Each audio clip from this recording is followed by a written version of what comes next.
দুইটা সিস্টেমে মালাকুল মাউত রূহ কাবাজ করে।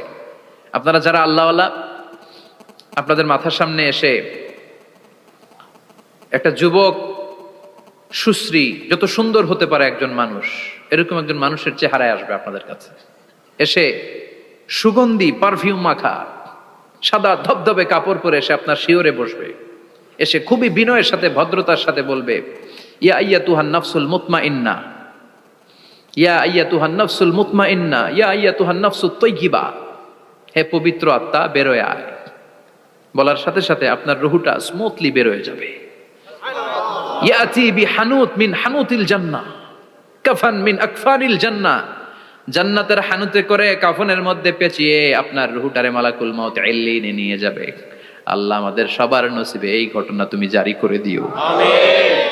আর যারা ইসলাম মানে নাই, কোরআন মানে নাই, বিশ্বনবীরা মানে নাই, তাদের সামনে কুৎসিত আকৃতির একটা ভয়ঙ্কর চেহারা নিয়ে আসবে। বিআকবাহি মা ইয়াকুন, হাদিসে এসেছে, যত খারাপ হতে পারে একজন মানুষের চেহারা, যত দুর্গন্ধযুক্ত হতে পারে একজন মানুষের দেহ, বিদঘুটে ভয়ঙ্কর রাক্ষসে এক চেহারা নিয়ে আসবে।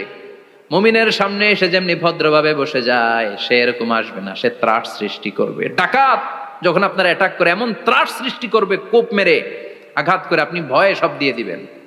ওনারা দেখলে আপনার পিলে চমকে যাবে।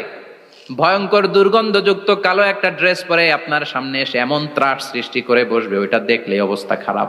চিৎকার দিয়ে ধমকাবে আর বলবে, ইয়া আইয়াতুহান নাফসুল খাবিসা, হে পাপাত্তা বেরোয় আয় ইলা গাদাবিল্লাহ, আল্লাহর ক্ষোভ, আল্লাহর রাগের দিকে তুই বের হয়ে আয়। মুমিনের আত্মাটা যেমনি স্মুথলি বের হয়ে এসেছে, কাফেরের আত্মাটা বলার সাথে সাথে বেরোতে চাইবে না। আত্মাটা একবার ডানে দৌড়, একবার বায়ে দৌড়, একবার সামনে দৌড়, আর একবার পিছনে দৌড়। এবার মালাকুল মাউত আরো হিংস্র হয়ে যাবে, পা থেকে টান মেরে সারা দেহ থেকে খিচুনি দিয়ে পুরো দেহটারে চাপতে চাপতে জীবিত একটা ছাগলের চামড়া জীবিত অবস্থায় তার দেহ থেকে উল্টো দিকে টেনে টেনে বের করলে যেমন কষ্ট হয়, একজন কাফেরের রুহু দেহ থেকে টেনে হিচড়ে মালাকুল মাউত বের করে ফেলবে। এজন্য আল্লাহর কাছে আমরা চাই, ঈমানের পথে অবিচল থেকে আমার মরণ যেন হয়। প্রতিদিন পড়বেন এটা, এটা দোয়া। ঈমানের পথে থেকে যেন আমাদের মৃত্যু হয়। পড়েন আমিন।